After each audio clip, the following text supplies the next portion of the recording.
Awesome music.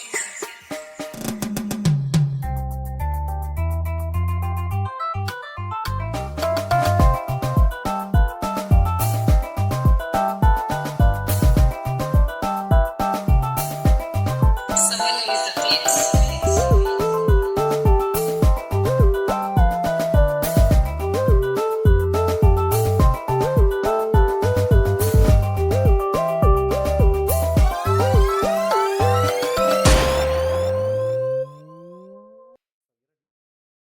Hi, hello, how are you? And welcome to yet another episode of Growth, an episode of learning. IHNDY is the series and Sam Nabula is my name.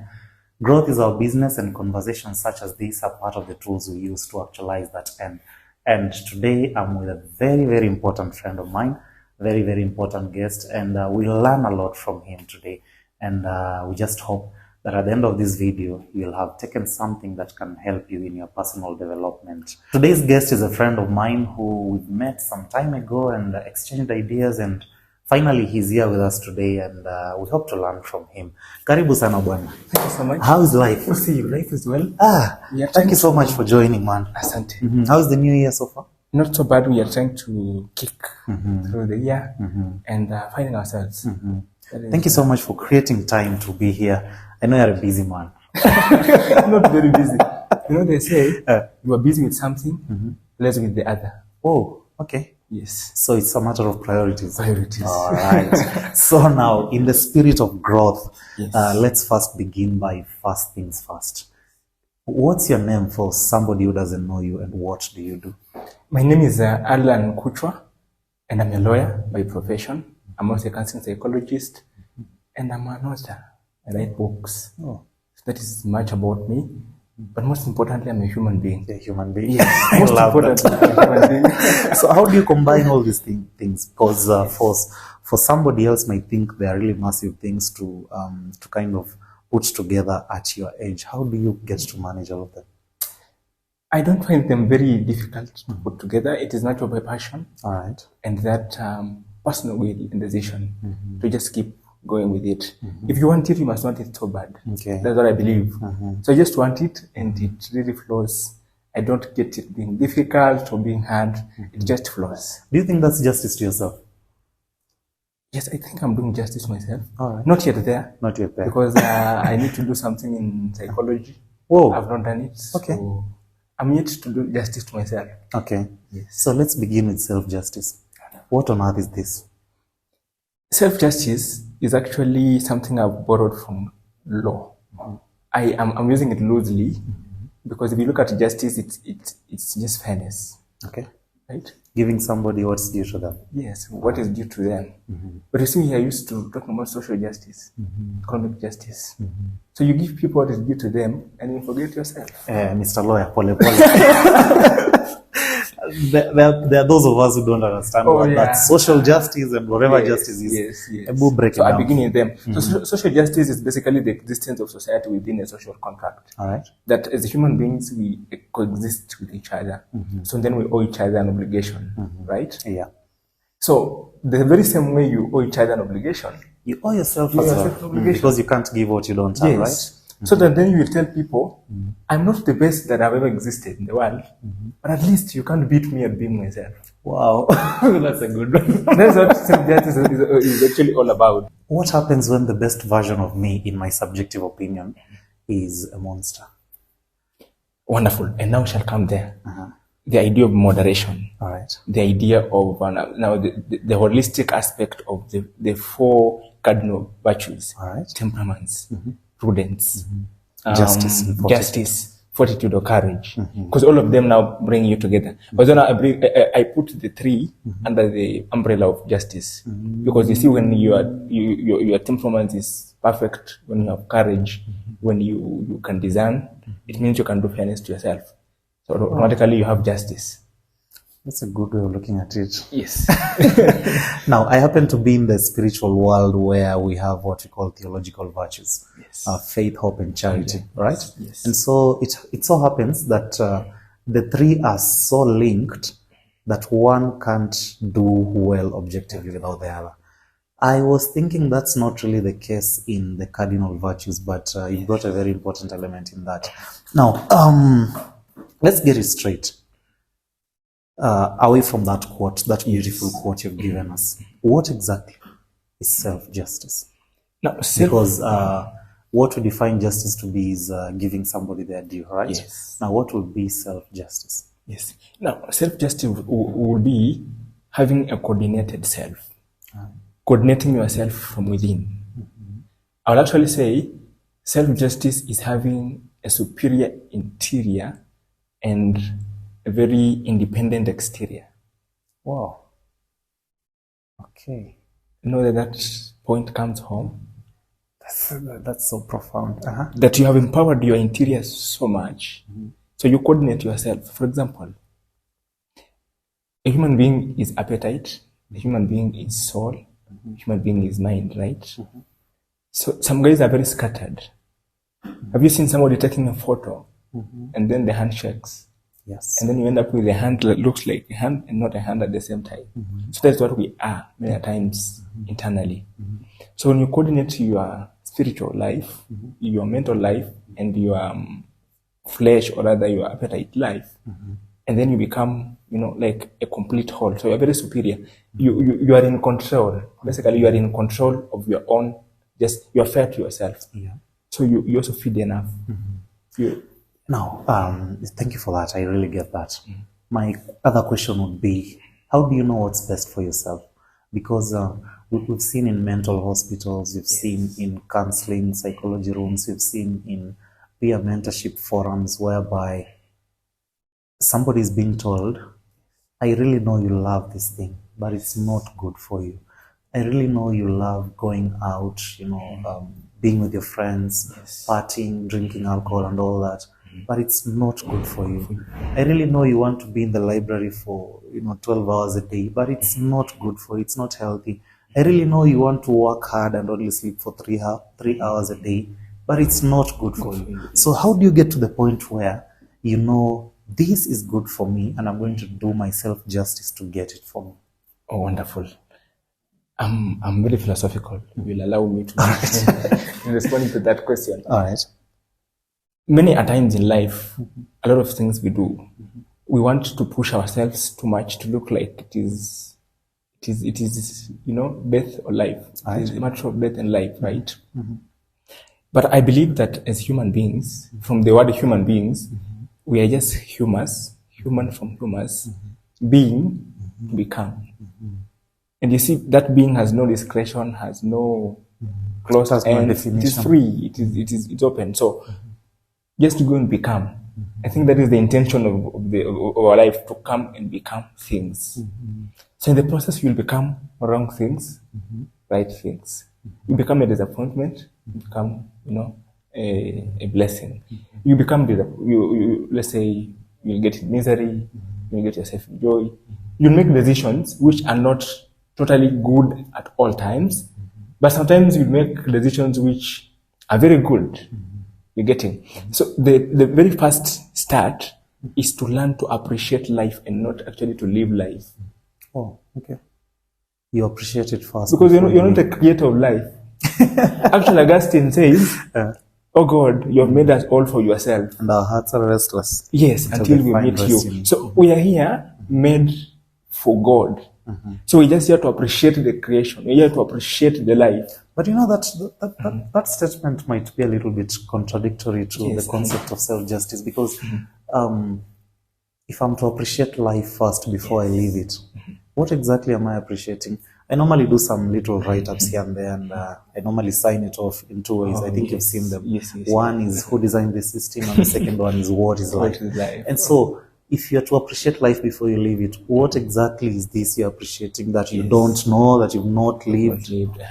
Actually, if you look at it very well, by appreciating life, you see, you're not coming in very clueless. You're coming from somewhere, right? And it's by life happening and you asking questions that actually you get more clearer. You get more clarity to read. Sure. You're getting. It's just like a child. You have to allow the child to make some mistakes for them to learn few things, ahead of them. I'll give you an example. When I was growing up, Our parents were very funny. They'll allow you to go and play. The whole day you're playing. Actually, they'll pass by you playing. They don't even say anything to you. They even greet you guys. Hi, how are you doing? So in the evening you come back and then the slippers is waiting for you. You are beaten the best of your life. But they'll never tell you not to go and play. Yeah. They'll allow you to go and play. So appreciating life means you let yourself, holistically, wholly into the life. You allow yourself Open to yourself be, to flow. Because once you close up yourself thinking, what is this life? You limit yourself to appreciate what life is. So self-justice is actually you living yourself, becoming, allow yourself to become things. Because someday you wake up in the morning and you're feeling very low. So it is up to you to just appreciate that feeling. You say, I'm actually feeling very low today. But you leave and go show up at work, show up at school, show up in the chapel. You're getting? Yeah. So you allow yourself. But if you say today I'm feeling low, I will just be in my room for the rest of the day. You are limiting yourself now to get into to justice, because you not get the clarity. You not get the revelation of why is this happening. Yes. All right. There's this beautiful book written by Michelle Obama. It's entitled Becoming. And in one of the first pages, she says that she's normally pissed off by people asking kids, what do you want to be when you grow up, right? Yes. And she writes there, that's already a limit on ourselves, because that is teaching that kid that you'll get at some point in life when you'll have grown up and you're supposed to be this thing, and that's it. Yes. So she insists that no, you're supposed to ask the kid instead, what do you want to be? Yes. All right. And so it's a process. Becoming is a process. And the way you're putting it, becoming is opening yourself to the reality of life. Yes. Now, you've talked about the 4 cardinal virtues. Yes. How are those tools to aid me get into self-justice? Self-justice. Perfect. You will recall that as we began, we talked about something called moderation. All right. Life requires moderation and balance. The extremes of life, right? There's life and there's death. Right. In that alone is already an extreme, right? And sometimes we want to really live, you see, and there's that illusion in our head of what life should be. And we are killing ourselves each day. We are beating ourselves so hard to want to live to that extreme of living, right? And if you're not living, and then you'll die. No more, right? So it is actually like balance. So the 4 cardinal virtues helps us to strike a balance in life. So let's say about temperaments. Every day we interact with people. Every day. Actually, our life is about transactions. Even in your own house, you interact with what you have in the house. Your cup, Yes. your laptop, your book. Cat. Yeah, a cat. Dog. How do you deal with interactions? If you're in a class of business, you'll be told that a transaction is where you give money and then you're given value for money. So your cup, you will take care of your cup. It will give you value by helping you sustain your coffee or whatever it is you're taking, right? So it just moderates your life. It helps you to interact with each other. If it's about fortitude, the courage to tell yourself, I'm going to show up today. I'm going to speak about this thing today. Because if you don't have the courage to speak out, to show up, to ask for an employment, for an internship, you will never get yourself exposed out there, right? Or if actually as a student, if you don't dare to just work hard and say, I'll try and be curious to know what is in this subject, you'll tell yourself, in our home, our grandfather and our ancestors failed this subject. It is not in our blood to do well in school. Or even the extreme is okay. You'll say, I come from a rich family and my dad has a basic diploma. Yes. So I don't really need to get this degree. So much, yes. So that takes you away from justice itself. It becomes an injustice to yourself. You're getting. So those principles are like they are molding you into a very solid human being who can interact with challenges of life in a very balanced way. And actually sometimes I tell myself, those 4 cardinal virtues result into one commandment that Jesus left for us, which is love. Love yourself, love your neighbor, and love God. Yes. And actually, just love. It is. I see people saying they have love for a cat, different from love for a human being. I've seen people say that. Yeah. I believe if it is love, it is just love. So you just love to see things happen. Sometimes things are difficult and you're like, are they even happening? and you love the experience, the situation that it is. Because love is very painful. Very painful. Love is very painful. I don't know whether that I can't say much of that. Let's get back there Yes. after the break. Now, love is very complicated. I don't want to go that direction because I know it's an entire video of another day. Yes. Because a friend of mine told me love is fluid, right? As I think it's the same thing you're saying, that Yes. love is love. Love is love. There's no love for my cat, love for my computer, love Yes. for my dad, love for my spouse. yes. For them, they believe love is love. Actually, I was telling some friends, there's nothing called hate. Because if you put hate as an opposite of love, you're actually diluting love. I totally disagree with that. I totally dissociate myself from that dissociate mindset. yourself from that mindset. Yeah, because Yes. my understanding is hate is actually the absence of love. Now, you see, personally, I believe that love resides in you. Yeah, all right. But it is you now to agitate it towards something or somebody, right? Okay. So you can never eliminate love from you. It can only sleep. Love is not a subject on its own, in my opinion. Yes. Love is that communion that I share, that energy, that positive energy that I share. Yes, yes. So I might have it, but I'm not emitting it.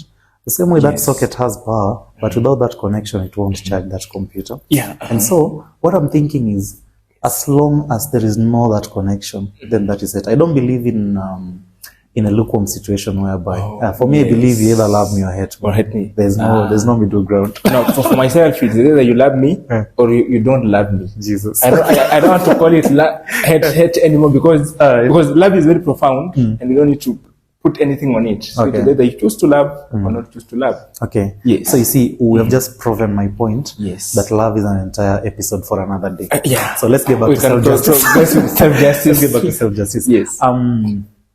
There is a dilemma in scripture for those who read that sacred book that St. Paul falls into, and I believe a lot of us also fall into. And the dilemma is in Romans chapter 7. And Paul says, I no longer understand myself.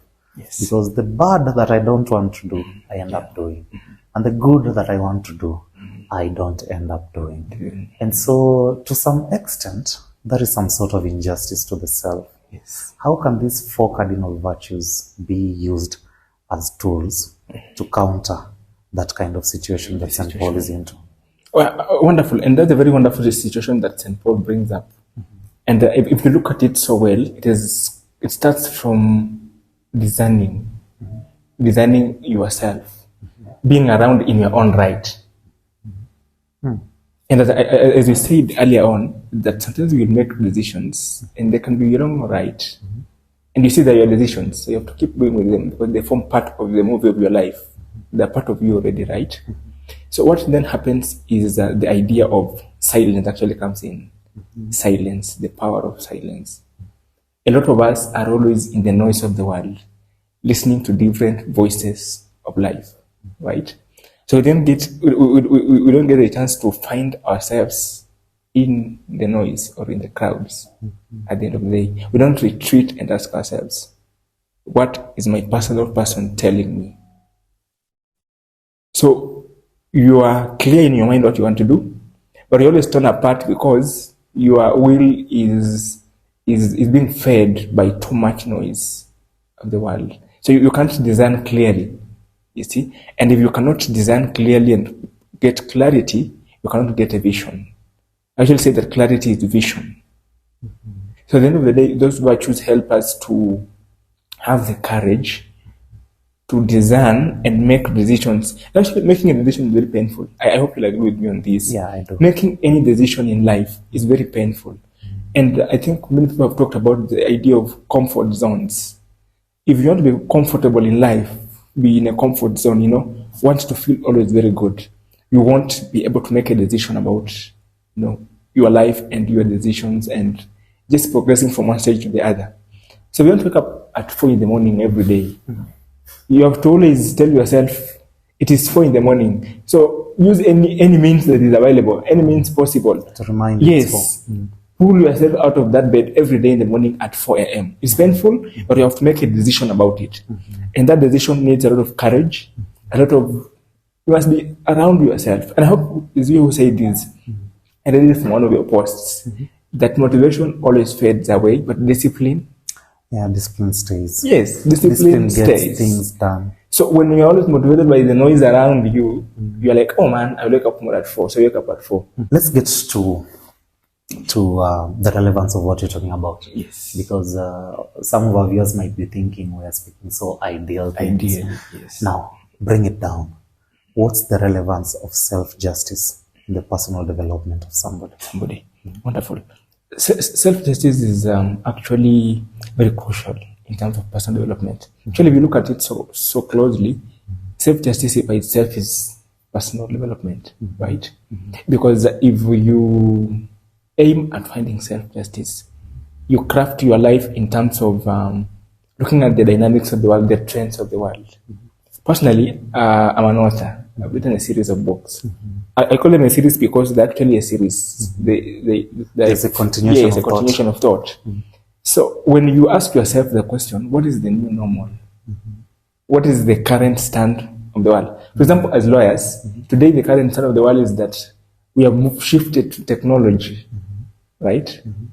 So once you realize that there's a shift in the world dynamics, you ask the question, what is affecting me personally? So if you understand what's affecting you personally, of course, the issues of trauma, depression, mental health, illness, there are quite a lot of issues there. Once you work on them, get the acceptance stage and all that, once you get out of mental health and all that, what next? You need to feed, you need to move, all that. So you get into the world of investments, income, business, career, profession, branding itself. You get in. So you realize that you are not limited in any way. Now, self-justice will tell you, actually, I can become anything. It will tell you, I can be a lawyer at the same time, be an author at the same time, I can be, having a brand at the same time. I can try all things. But again, the same self-justice will tell you, you can't do it unless, you have the capacity and willingness to do. So sometimes you are tired and you're like, I want to pause on this and go with the other one. You speak to yourself. You allow yourself to flow with life. So some things will hold, others will wait up to tomorrow, others will start today. It is a process of enjoying life. You make life like music. It beats you, but you cannot feel the pain. Yes. So make life be like music. Yes. It hits you, but you cannot feel the pain because you're enjoying the flow. You're allowing it to flow. So that is what I will say with the relevance of self-justice in personal development. That it helps you to open yourself to the world from inside to the world, to relating with the rest. Okay. Yes. So you're basically saying you need to fill that cup before you pour it out to the world. Very much. All right. Yes. You've said you're an author. Yes. And you have a number of books. Yes. A series of books. A series of books. Let's have a look. You tell us about it. So I'm an author of 5 titles and 3 books. Yes. So these are your books. Yes. Which one should we begin with? Any. Yes. Let's talk about the A student, the one you are. I wasn't an A student. Actually, I say in the book, an A student is not the one who scored an A. Okay, who is an A student? An A student is a student who is holistically formed. Wow. I used to tell my students while I was in St. Joseph's, Kitale, because I was a school president, that the grade which you get, if you add your discipline, it should at least elevate you to an A. Oh, okay. Yeah. So probably it tells you if you get an E, it is so hard for you to add discipline to get an A, right? But if you get a C+, if you're an average student who is disciplined, you'll automatically look like an A student. Yes. So this book is actually, all my books have a theme, self-justice, all my books. Okay. So how a student can stand out in terms of understanding what they want to become themselves. Now, those are for students. Let's get to the leaders of today. The leaders of today. This is the book I wrote because I was a leader for so many years, from my young age in class 1. So, yeah, I was a class prefect in class 1. Wow. Yeah, so that gave me some added advantage in terms of leadership. It had also challenges, many challenges. Yeah, so this is about prefects in schools. We also do inductions for prefects in schools. Teaching them how to train yourself. And you see, it's leaders of today. Not tomorrow. You start today. You develop leadership today. Actually, I tell students every day, leaders, that the leadership you have been given today, one day you'll be asked, what did you do with it? Sure. or else it will knock itself on your door and ask you, you had a chance. What did you do with it? Yes. Whoa.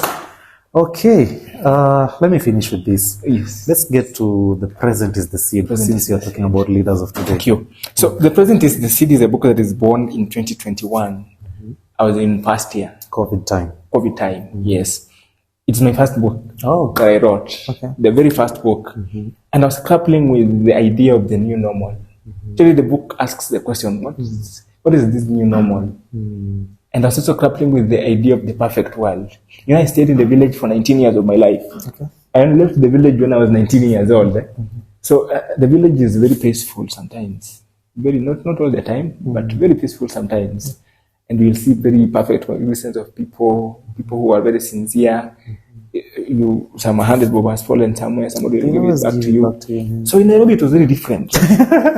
Very different. Yes, it is. Yes. My first scandal in Nairobi was when I greeted somebody and they couldn't greet me back.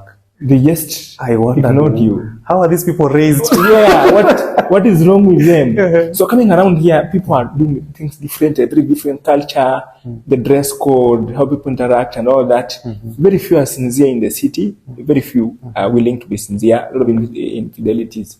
So I was trying to look at what is this new normal in society and how do I fit in this new normal? Because at some point it was getting in my head that I want to beat people for behaving as they're behaving. I noticed it is them normal. It's them becoming things that they have just become and they have told us to bear with them. But in the process, we should never postpone today for tomorrow. And now this book gives birth to the second book. Which is this? The Fear of Guilt. The Fear of Guilt. Why does it give birth to this book? Because now this book, this one tells me you have learned things about others, and you notice you are two different people. There are different people in the world. You're getting. So it helps me to go back to myself and ask myself, what are these things that I'm hiding behind? Sometimes somebody will ask you, Alan, why are you late for class? Then you tell them, hey, at home I was beaten when I was young. At home, in our home, we have a hard life. You try to hide yourself behind some excuses. So I began to open up myself to the world of what are these realities of my life, which have affected me. I was like, probably it could be stress, depression, childhood traumas. So I wanted to deal with them in this book.